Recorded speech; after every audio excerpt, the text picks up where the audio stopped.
Il est 15 heures sur Télé Djibouti. Merci de nous rejoindre pour cette nouvelle édition. Bonne année encore une fois à toutes et à tous. Voici les titres de cette édition.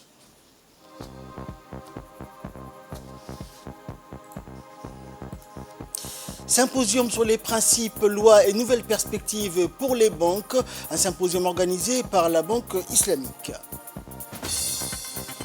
Et séisme au Japon, course contre la montre pour retrouver des survivants après un cataclysme de magnitude 7,5 sur l'échelle de Richter. C'était les titres. Bonjour à tous. Les festivités commémorant l'avènement du Nouvel An 2024 se poursuivent un peu partout sur le territoire national, comme ici dans la région d'Arta. Arta qui a célébré avec faste et éclat le passage à la nouvelle année 2024. Lors de cette soirée de réveillon du Nouvel An, la ville d'Arta s'illuminait de mille feux pour accueillir l'arrivée de la nouvelle année 2024 dans une ambiance festive.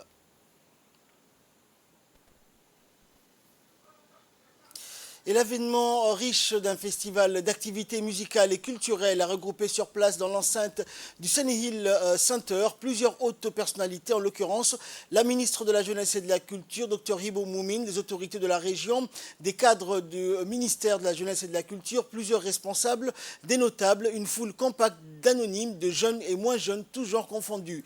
Et Arta, sous un ciel sombre constellé, vibrait au rythme de chansons musicales modernes, de danses traditionnelles qui se succédaient sur la scène sous les acclamations, les longs sifflements admiratifs et les applaudissements nourris d'une assistance en exaltation.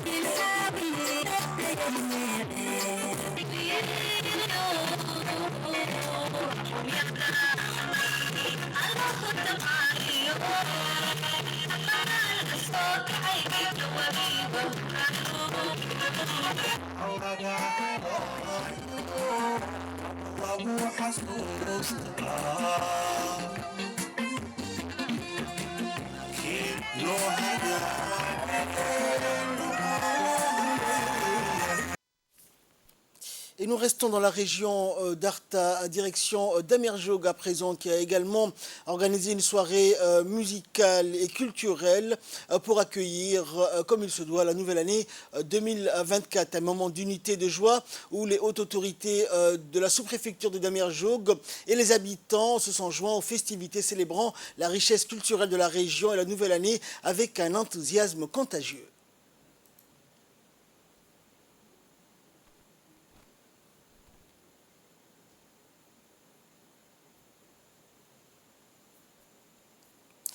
Le programme chargé de la soirée mettait en lumière des jeunes chanteurs icônes de la région, dont des voix captivantes et des performances énergiques qui ont su enflammer les cœurs. Leur talent, reflet de l'esprit créatif local, ont offert un spectacle mémorable permettant à la jeunesse des localités de fêter dans une ambiance à la fois réconfortante et exaltante.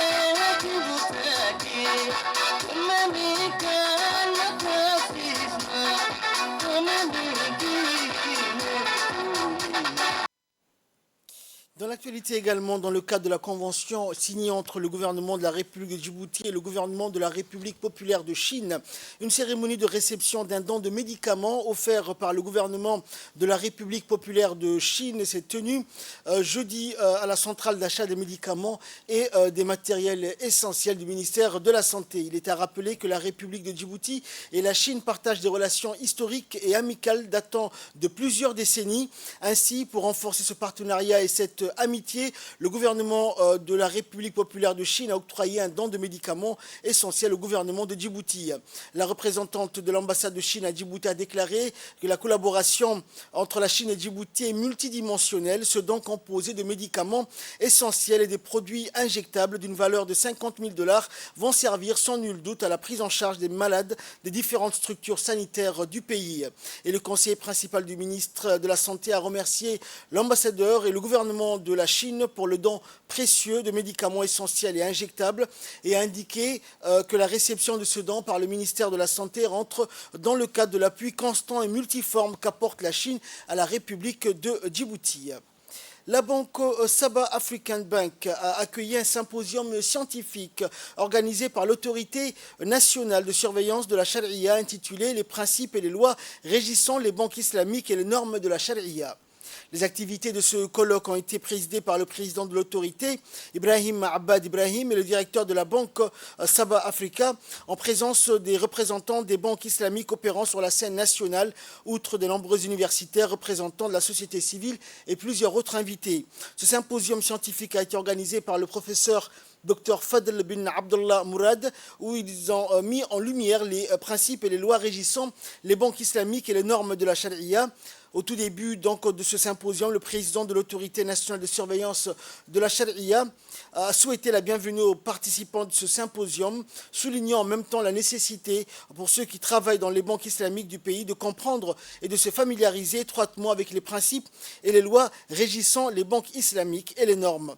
Il a attiré l'attention sur le fait que l'autorité nationale de supervision de la charia est chargée d'étudier et de proposer de nouveaux produits de transactions pour les banques et institutions financières islamiques à Djibouti. Et dans son intervention, le directeur général de Sabah African Bank a remercié donc tous les participants à ces symposiums pour cette interaction et pour cette présence bénie. Et il a prié Dieu Tout-Puissant que ce symposium soit le début ou le premier du travail commun du Conseil de surveillance de la charia à Djibouti qui travaille tous officiellement avec certitude pour réaliser ce qui est accompli. Faire avancer le processus de sensibilisation à la banque islamique et à la banque africaine, nous souhaitons établir, a-t-il indiqué, une expérience sûre et saine, conforme. Et cela signifie que nous souhaitons faire évoluer la société vers une banque intégrée. Et c'est Djibouti donc, et puis maintenant Hargeisa, sur la route avec le fleuve, il y a un pont dans toute la section qui est islamique, mais la réglementation des banques selon la charia précède et Djibouti et donc Hargeisa et mon pays donc en particulier sont aujourd'hui sur un chemin qui signifie donc l'invitation de nombreux pays africains à venir donc s'inspirer de ce symposium. Et de son côté, le conseiller formateur a indiqué que les banques islamiques ont été créées pour la première fois dans les années 1950 lors de plusieurs tentatives en Malaisie puis au Pakistan. Leur objectif principal étant de construire une banque islamique centrale et périodique qui remplacerait la Banque mondiale et unifierait la monnaie islamique. Bien sûr, ceci est un grand projet et donc il a été créé des banques islamiques puis des décisions officielles ont été prises dans les années 70. Et en créant la banque de Dubaï et de Sharjah, la banque Nasser, la banque de développement. Et donc, il a indiqué dans cette intervention que c'était une belle création. Et même si ce sont les meilleures normes de la charia, toutes les lois n'étaient pas appelées des lois à l'époque et qu'ils appelaient des normes de la charia. Dans l'actualité nationale, toujours dans le dossier de cette édition, nous allons parler artisanat à Djibouti. Comme dans le reste de l'Afrique, l'artisanat constitue une activité importante de création de revenus, une activité également génératrice d'emplois et ce faisant qui participe à son niveau au développement économique durable. Et conscient de ces retombées, surtout dans la lutte contre la pauvreté, le gouvernement de Djibouti a opté pour une stratégie nationale susceptible de favoriser la mise en place d'un cadre propice d'expression et de promotion de l'artisanat à Djibouti. Reportage. À Djibouti, comme dans le reste de l'Afrique, l'artisanat constitue une activité importante de création de revenus. Une activité également génératrice d'emplois et qui participe à son niveau au développement économique durable.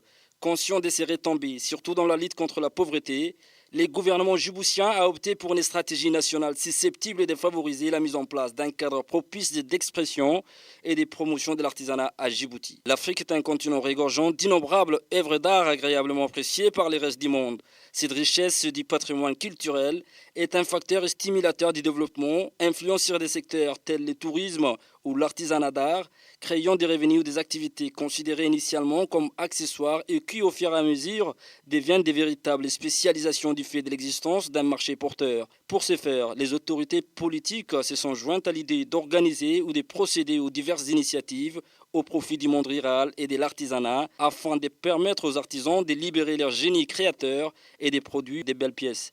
Les objets d'art comme les bijoux et les porte-clés perlés, les vanneries, les divers objets décoratifs présentés par les artisans lors de la semaine commerciale de l'artisanat du coopératif des femmes du milieu rural, un événement purement culturel qui s'est tenu à Boadimol et aussi tout récemment lors de l'atelier axé sur les industries culturelles et créatives à la Bibliothèque nationale où les expositions des objets d'art aux différents stands reflétaient la volonté émancipatrice de ces artisanes mais également la richesse de notre patrimoine artisanal. C'est pourquoi le ministère de la Femme et de la Famille, les ministères de la Jeunesse et de la Culture, principaux organisateurs de l'événement, ont transformé un site 6 à l'entrée du Bois d'Imol en un dédale de stands d'exposition des productions artisanales.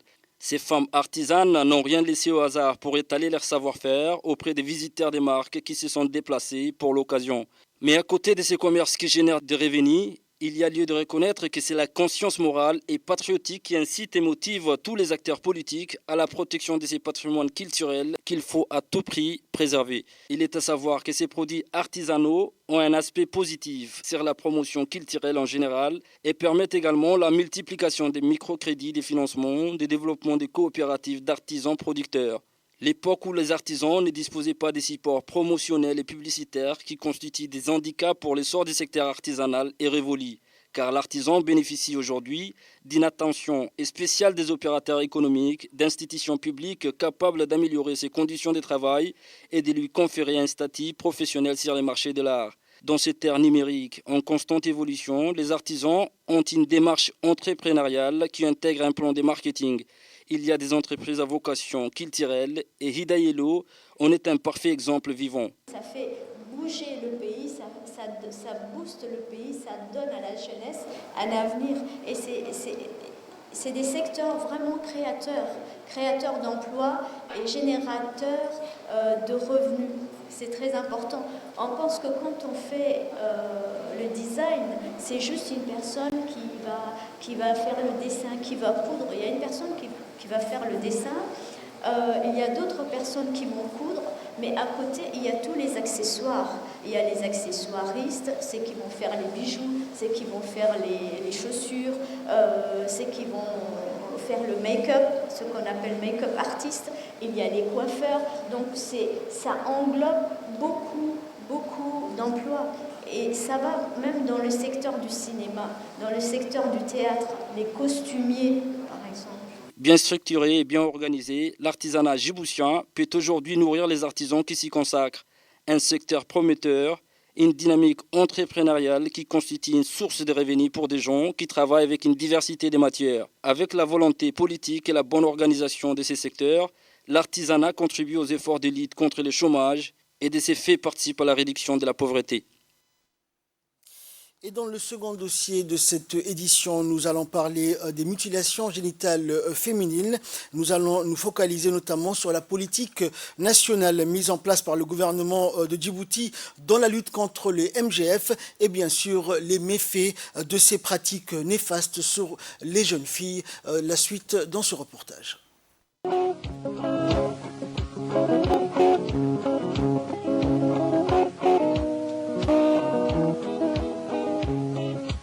La République des Djibouti, dotée d'une superficie de 23,200 km² est située dans la Corne de l'Afrique et partage des frontières avec l'Érythrée au nord, l'Éthiopie à l'ouest et au sud et avec la Somalie au sud-est.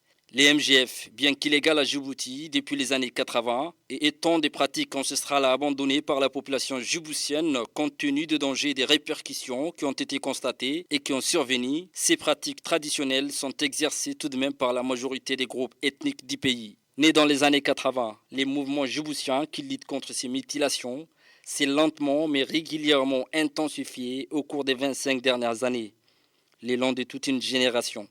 Ces mouvements a été créé par l'UNF2, l'Union nationale des femmes djiboutiennes.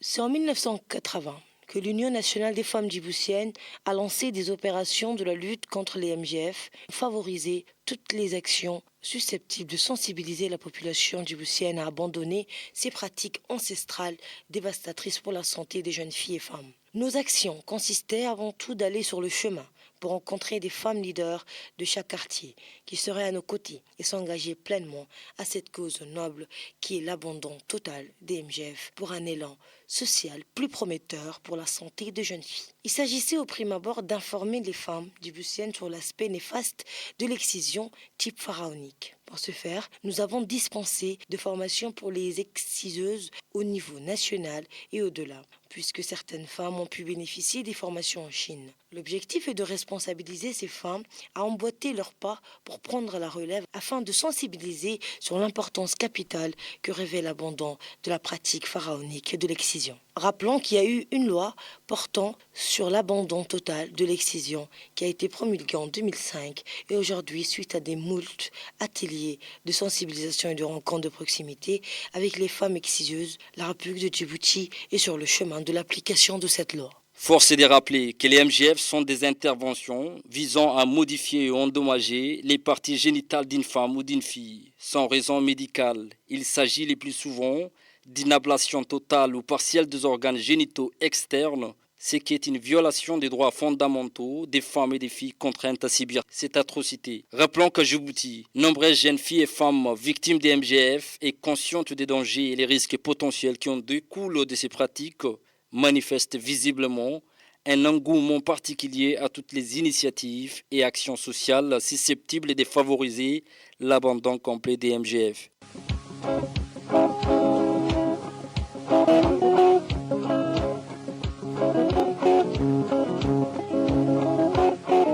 Conscient qu'il s'agit là d'un crime contre l'innocence, le gouvernement djiboutien a su dès le début impliquer davantage les acteurs de la société civile, des professionnels des médias et des réseaux sociaux pour éradiquer cet usage des croyances ancestrales. De nombreux efforts et progrès sont réalisés ces dernières années par les gouvernements djiboutiens pour lutter contre des pratiques néfastes des MGF avec toutes ces complications, ces répercussions psychologiques qui sont susceptibles de survenir. La campagne annuelle internationale pour l'élimination de la violence à l'égard du genre féminin a débuté à la République de Djibouti le 25 novembre 2022. Parmi les violences infligées aux femmes, on peut citer la mutilation génitale féminine, excision et affabulation, qui est une des formes extrêmes faites aux femmes. Une Djiboutienne subissait des mutilations, bien que cette pratique d'un autre âge soit réprimée par la loi depuis plus d'une génération. À cette occasion, un atelier de partage de connaissances sur les violences basées sur le genre a été organisé le mercredi 7 décembre 2022 au Sheraton Hotel par les Nations Unies, l'UNICEF, l'INFPA et le ministère de la Femme et de la Famille au profit des professionnels des médias et des influenceurs des réseaux sociaux qui doivent être édifiés sur les conséquences des mutilations féminines. Depuis, les médias n'ont de cesse de sensibiliser le grand public à travers les spots télévisuels, des sketchs, des reportages et des émissions qui enchaînent des images mettant un projecteur sur l'aspect néfaste de cette pratique ancestrale. L'objectif recherché est avant tout d'apporter une solution aux graves conséquences que peuvent avoir les MGF sur la sécurité et l'intégrité physique, mais aussi sur la vie et la santé de ces femmes et jeunes filles.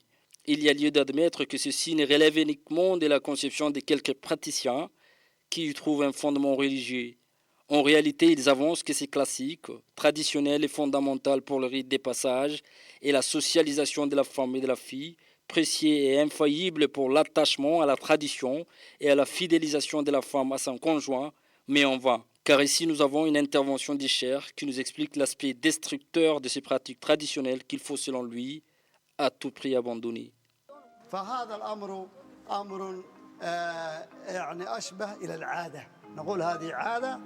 وليس الدين. وإذا كانت العادة مضرة بإمكان الإنسان أن يترك عنها لأنها تتسبب في وفاة كثير من الفتيات. Il convient de souligner que les victimes de la MGF endurent systématiquement des souffrances physiques auxquelles s'ajoutent un traumatisme émotionnel et des complications médicales ultérieures.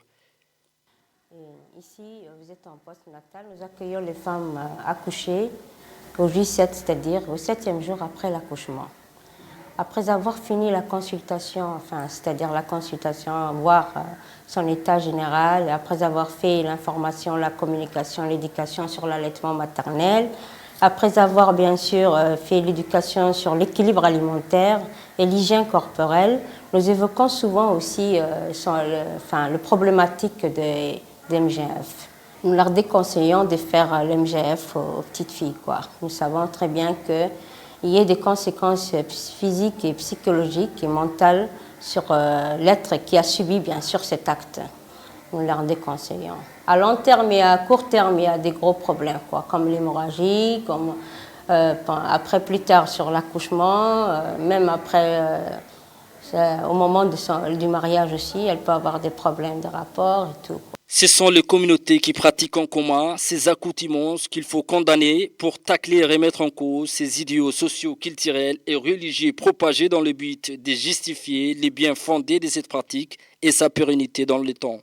Malgré une opposition à la pratique, les pressions familiales, religieuses et culturelles poussent souvent les femmes à perpétuer ces cycles de destruction sur leurs propres fillettes. Djibouti semble réussir dans son effort de la lutte contre les MGF, car les chers comme les docteurs n'ont de cesse de joindre leurs efforts à ceux du gouvernement pour l'abandon complet de ces pratiques ancestrales. Et de là, nous passons à l'actualité internationale. C'était dans le titre de cette édition. Le Japon est frappé par un puissant séisme. Les nombreux et puissants séismes qui ont secoué le centre du Japon depuis lundi, dont un d'une magnitude supérieure à 7, ont causé de nombreuses victimes, selon le dernier bilan, et des dégâts matériels importants. Une course contre la montre est engagée aujourd'hui au Japon pour retrouver des survivants après un séisme qui a dévasté hier la péninsule de Noto, dans le centre du pays, faisant 30 morts et 14 blessés graves et beaucoup de blessés légers, selon un nouveau bilan provisoire. Est survenu donc lundi le principal séisme parmi plus de 150 secousses importantes ressenties jusqu'à mardi matin a été enregistré à une magnitude de 7,5 selon l'Institut américain de géophysique et 7,6 selon l'agence météorologique japonaise. Le Japon est hanté par le souvenir du terrible séisme de magnitude 9 suivi d'un tsunami géant en mars 2011 sur les côtes nord-est du pays, une catastrophe qui a fait quelques 20 000 morts et disparus. Ce désastre avait aussi entraîné l'accident nucléaire de Fukushima, le pire depuis celui de Tchernobyl en 1986. Au Cameroun, une possible hausse du prix du carburant en 2024. Le Cameroun s'apprête à connaître une autre augmentation du prix du carburant cette année 2024 après celle de l'an dernier. À l'occasion de son discours de fin d'année prononcé le 31 décembre dernier, le président camerounais Paul Biya a annoncé une possible hausse du prix de la pompe. Et déclaration qui intervient au lendemain d'une pénurie de carburant super dans le pays. Le président Biya évoque des contraintes budgétaires qui obligeraient l'État camerounais à baisser la subvention d'1,6 milliard de dollars qui paye significativement sur les trésors publics. Le Cameroun fait face à une importante insuffisance de ressources financières pour la réalisation de nombreux projets de développement. Et enfin, en Afrique du Sud, le célèbre photographe Peter Magubane est décédé.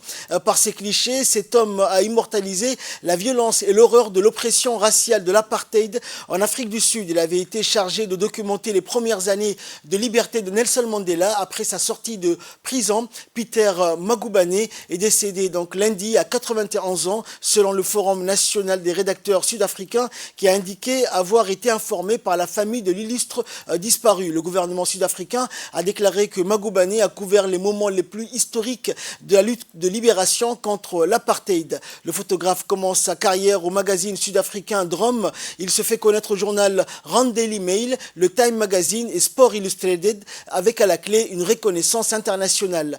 Peter Magubane a photographié 40 ans d'apartheid dans l'Afrique du Sud, y compris le massacre de Sharpeville en 1960, le procès de Mandela et bien d'autres, en particulier le soulèvement de Soweto en 1976, lorsque des milliers d'étudiants noirs ont protesté contre la loi du gouvernement d'apartheid qui rendait la langue africaine obligatoire à l'école. C'est ainsi que prend fin cette édition. Merci à vous de nous avoir suivis.